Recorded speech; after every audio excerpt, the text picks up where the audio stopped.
Hello dear students, आप सभी का स्वागत है super grades bye top rankers पर। तो जैसा कि बेटा आप लोगों को वीडियो के टाइटल से क्लियर दिख रहा है, तो इसमें हम डिस्कस करने वाले हैं आपके सीयूईटी के फिजिक्स के जो इम्पोर्टेंट टॉपिक्स हैं, जहां से क्वेश्चन पिछले साल ज्यादा से ज्यादा आ रहे हैं। जो इम्पोर्टेंट टॉपिक्स हैं और जिस चैप्टर से हमने इम्पोर्टेंट टॉपिक्स को भी इस तरह से डिजाइन किया है कि हर एक चैप्टर के अलग अलग आपको इंपॉर्टेंट टॉपिक्स देखने के मिल जाएंगे। कि पहला चैप्टर है तो यहां से जो क्वेश्चंस आए हैं वो इन टॉपिक्स के अराउंड या इन टॉपिक्स में से आए हुए हैं। थियोरिटिकल क्वेश्चन हो या फॉर्मूला बेस्ड क्वेश्चन हो, ये वीडियो आपके लिए एक तरह से इस तरह से वर्क करेगी। अगर आप इसे ध्यान से देखते हैं तो आपके पास जो सीयूटी का पूरा सिलेबस है, आप उसमें अंडरलाइन कर सकते हैं कि ये जो टोटल सिलेबस, मान लीजिए आपका 100% टोटल सिलेबस दिया हुआ है, तो उसमें से आपको क्लियर दिख जाएगा 55 to 60% जो इंपॉर्टेंट टॉपिक्स इस तरह के आपको मिल जाएंगे कि आपको 50 में से 40 क्वेश्चन इनमें से मिलने के बहुत ज्यादा चांस बन जाते हैं। तो एक तरह से ये वीडियो आपके लिए थोड़ा सा ज्यादा फोकस करने पर कि किन टॉपिक्स पे आपको ज्यादा फोकस करना है, कहाँ से क्वेश्चन ज्यादा आ सकते हैं, उस तरीके से ये वीडियो आपकी हेल्प करेगी कि आपको मिल जाएगी काम काम की ज्यादा काम की चीजें पूरे सिलेबस में से, कि आपको यहाँ पर ज्यादा फोकस करना है। ज्यादा आसानी से स्मार्ट वर्क करते हुए आपको ज्यादा अच्छे मार्क्स मिल सकते हैं। तो चलिए स्टार्ट करते हैं वीडियो को। देखते हैं किस तरह से हमें इंपॉर्टेंट टॉपिक्स चैप्टर वाइज दिख रहे हैं यहाँ पर। तो पहला चैप्टर हमें हमारा जो एनसीईआरटी का दिया हुआ है, इलेक्ट्रिक चार्जेस एंड फील्ड्स। अब इसके इंपॉर्टेंट टॉपिक्स क्या हैं, कहाँ से क्वेश्चंस बनेगा, वो देख लेते हैं हम। तो देखिए, कूलॉम्स लॉ, इस पे से इसी साल भी क्वेश्चन आपको पता है आया हुआ है। इसके अलावा क्वांटाइजेशन ऑफ चार्ज, इसका क्वेश्चन भी इस साल था। Quantization of charge, Coulomb's law, then electric field and electric flux. ये दोनों टॉपिक जो हैं छोटे छोटे टॉपिक्स हैं। इलेक्ट्रिक फील्ड आप पढ़ेंगे, उसके बाद फ्लक्स पढ़ लेते हैं, तो आप अपने आप पहुंच जाते हैं गॉस लॉ तक। और इसकी कुछ बेसिक सी एप्लीकेशन, गॉस लॉ मतलब कि इसकी दो तीन एप्लीकेशन, जैसे कि लॉन्ग स्ट्रेट वायर के कारण इलेक्ट्रिक फील्ड, पैरेलल प्लेट्स जो कंडक्टिंग प्लेट्स हैं, या फिर थिन शीट है, उनके कारण जो इलेक्ट्रिक फील्ड है, इस तरह के बेसिक फॉर्मूलाज। इसके अलावा आपको जैसे ही आप इस गॉस लॉ की एप्लीकेशन पार्ट पे पहुंचेंगे, आपको ये दो तीन एप्लीकेशन इसकी और मिल जाएंगी। गॉस लॉ मतलब कि गॉस लॉ तो बहुत छोटा सा है कि charge enclosed by total flux क्या होता है, जितना चार्ज एनक्लोज रहता है उसे एप्सिलॉन जीरो से हम डिवाइड करते हैं। लेकिन यहाँ पर थोड़ा सा एप्लीकेशन पर और ध्यान देना, इस बहाने हमें ये जो पूरा चैप्टर है ये हमारे ध्यान में आ जाता है। अब इसमें से कुछ एक थ्योरी पार्ट हट जाता है अपने आप, जो हमने इंपॉर्टेंट वाले में डिस्कस नहीं किया है, क्योंकि हमने उसे जब पुराने पेपर्स को एनालिसिस किया तो वहां से हमें क्वेश्चंस देखने को नहीं मिले। तो हमें सिर्फ डालना था ऐसे टॉपिक्स जहां से क्वेश्चन ज्यादा से ज्यादा आ रहे हैं, ट्रेंड में हैं, और जो कि एनटीए का सीयूईटी के लिए फेवरेट टॉपिक देखने में लगा कि हाँ, इसके अराउंड से क्वेश्चन फॉर्म होंगे।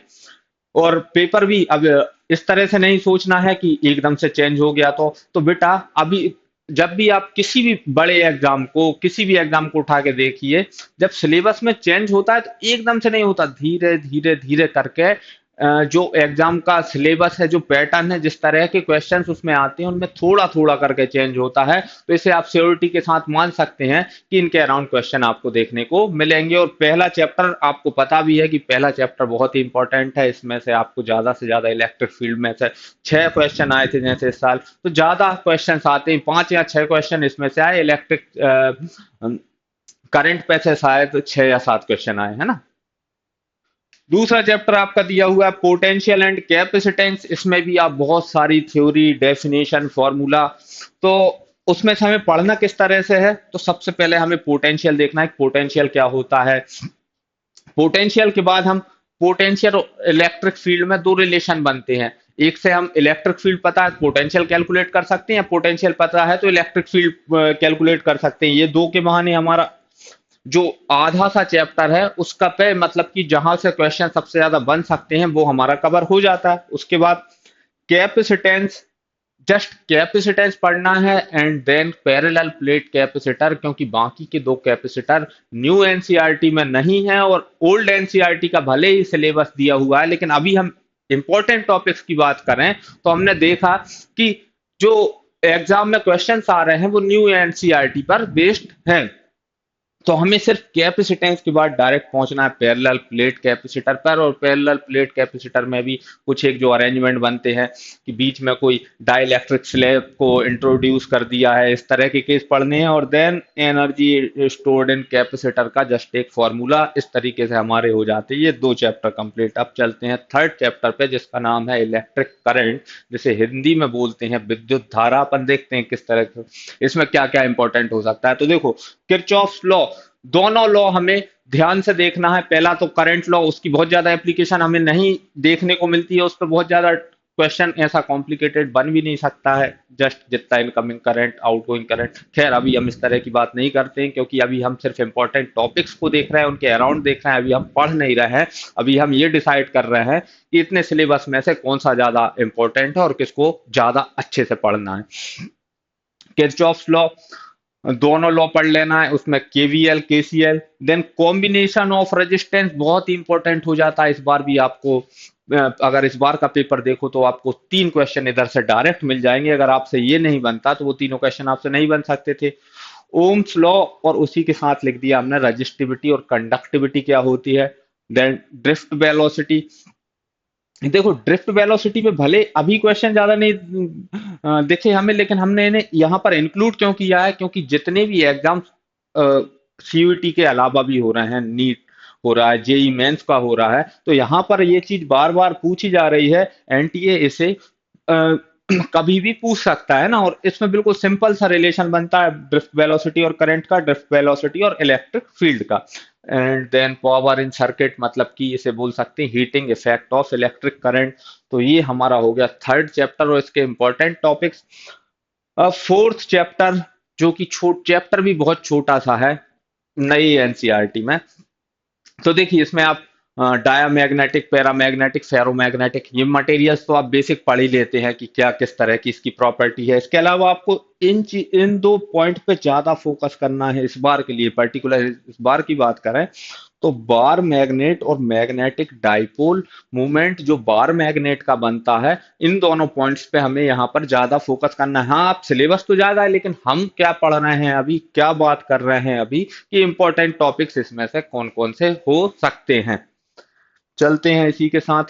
ये हमारा फिफ्थ चैप्टर आ गया, मैग्नेटिज्म एंड मैटर। हमारा पिछला वाला चैप्टर था, ये क्या है, magnetic effect of electric current. अब इसमें देखते हैं, तो force on charge in uniform magnetic field और इसी के साथ साइक्लोट्रॉन जो लिखा हुआ है, ये दोनों एक दूसरे से बिल्कुल पूरी तरह से कनेक्टेड टॉपिक हैं। इसे अच्छे से पढ़ेंगे, सेंटीपिटल फोर्स वाली कंडीशन लगेगी तो ये तो आपका अपने आप बन जाता है। Then magnetic field produced by, अब इसमें बहुत ज्यादा इन डेप्थ नहीं जाकर इन तीन चीजों की मैग्नेटिक फील्ड अलग अलग केस में हमें ध्यान रखना है। बायर की जो सर्कुलर लूप बनता है उसकी, और सोलेनॉइड की। इसके अलावा बायोट सेवर्ट लॉ बेसिक पढ़ लेना है, किस तरह से आर पे डिपेंड कर रहा है लेंथ ऑफ वायर, इन सभी चीजों पे। Ampere circuital law. Then force between two current carrying wire space है, एक क्वेश्चन भी आया था इस बार।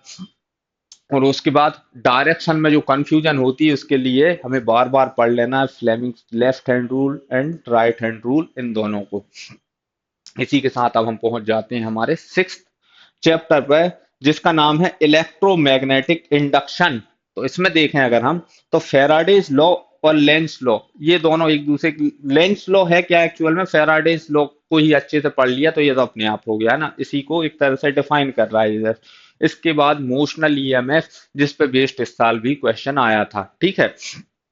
इसके अलावा इंडक्टेंस हमने इसमें नहीं लिया है, क्योंकि रिसेंटली इसके दो बार लगातार आ चुके हैं। हो सकता है मोशनल ईएमएफ एक ही बार आया है, ज्यादा चांस है। इस तरह से हमने पॉइंट्स को इंक्लूड करने की कोशिश की है। अब आ जाते हैं हम अल्टरनेटिंग करंट्स पे। अब यहाँ पर फेजर डायग्राम, ये इंपॉर्टेंट हो जाता है। जैसे कि इस बार एक फेज पे बेस्ड क्वेश्चन आया था कैपेसिटेंस का, है ना। तो हमें ये याद रखना है कौन किस केस में करंट आ गया है या वोल्टेज आ गया है, ये सारी चीजें। Power in AC circuit in different cases, और सीरीज एलसीआर, और उसी के अंदर ये निकल के आता है रेजोनेंस सर्किट, सिर्फ एलसी वाले में भी निकल के आए, किस तरह से हमें एक टॉपिक को पढ़ के उसी का सब टॉपिक है, इस तक पहुंचना है, उस वो आपको जब आप पढ़ेंगे आपको अपने आप क्लियर हो जाएगा किस तरह से ये एक ही बात। RMS value of AC current और वोल्टेज और देन रिएक्टेंस एंड इम्पीडेंस, तो ये हो जाता है हमारा अल्टरनेटिंग करंट। अब ये लास्ट टॉपिक, जो लास्ट चैप्टर बचा हुआ है, इसी के साथ हमारी बुक 1 कंप्लीट हो जाती है। लास्ट चैप्टर क्या है? Electromagnetic wave. तो इसमें प्रॉपर्टीज एंड क्लासिफिकेशन। प्रॉपर्टीज तो आपको पता है, बेसिक प्रॉपर्टीज इलेक्ट्रोमैग्नेटिक वेव, मतलब जो लाइट की प्रॉपर्टीज रहती हैं उसी तरीके से वैक्यूम में चल सकती हैं ये सारी। क्लासिफिकेशन का मतलब है यहां पर आपको चीजें याद रखनी पड़ती हैं। वेवलेंथ के ऑर्डर में याद कर लीजिए या फ्रिक्वेंसी के ऑर्डर में। इस बार क्वेश्चन भी आया था कि इन्हें अरेंज करिए वेवलेंथ के ऑर्डर में। उसके अलावा जनरल रिलेशन जो बनते हैं, wave vector, magnetic field vector electromagnetic wave का, या इलेक्ट्रिक फील्ड वेक्टर, और उसके अलावा एंगुलर फ्रीक्वेंसी में कि वेलोसिटी पूछ लिया। ये सारे जनरल कुछ 4 1 5 फॉर्मूला निकल के आते हैं विथ डायरेक्शन, उन्हें याद रख लेना और इससे हमारा काम चल जाएगा यहाँ पर। तो ये हमारी बुक 1 कंप्लीट हो गई। अब इसी के साथ चलते हैं नेक्स्ट चैप्टर पे। ये आ जाता है रे ऑप्टिक्स, और ये भी जिस तरह से बुक 1 में पहला चैप्टर काफी लेंदी है, तो ये बुक 2 का सबसे लेंदी चैप्टर ये, और इससे थोड़ा सा कम लेंदी इसके बाद वाला वेव ऑप्टिक्स। बाकी मॉडर्न फिजिक्स तो इजी है, तो इसमें भी हमने कैटेगराइज कर लिया है किस तरह से हम पढ़ेंगे। रिफ्लेक्शन और रिफ्रैक्शन, ये स्फेरिकल सरफेस से पढ़ना है हमें। प्लेन वाला आप स्किप कर सकते हैं, कोई दिक्कत नहीं है ना। इंपॉर्टेंट के लिए बता रहा हूं मैं आपको, है ना। उसके अलावा lens maker formula, mirror and lens formula, इसके बाद फुल इंटरनल रिफ्लेक्शन, और इसी के बाद ये यहाँ तक कि लेंस और मिरर वाला काम खत्म, सिर्फ प्रिज्म पढ़ना है। And then telescope and microscope. Microscope दोनों ही टाइप के पढ़ लेना है ना।